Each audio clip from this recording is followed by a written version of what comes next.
Welcome to our channel. Today we how to register with Redis for caching performance in no-code apps. Quick tutorial step-by-step clearly. Begin by visiting the official Redis website. Locate and click on the Get Started section. Choose the appropriate Redis product based on your application needs. For no-code applications, select the cloud option for easy integration. Click on Sign Up to create a new account.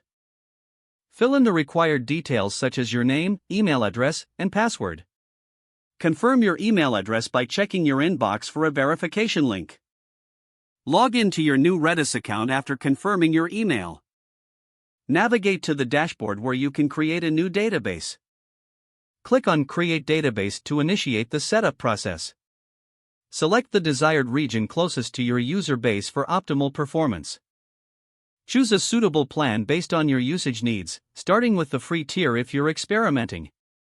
Once selected, click Create to finalize your database setup. You will receive connection details, including the host and port information. Take note of the Redis URL, which will be used for connecting your no-code app. Open your no-code platform and access the Settings or Integrations section. Locate the option to add a new data source or connection.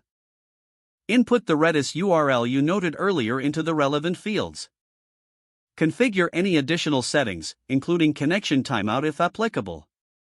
Save the configuration to establish the connection with Redis. Test the connection to ensure everything is working correctly. Begin using Redis for caching by implementing the appropriate caching features in your no-code app. Monitor the performance and caching efficiency through your Redis dashboard. Adjust caching strategies as needed based on your app's performance metrics. With Redis now integrated, enjoy improved caching performance in your no-code application.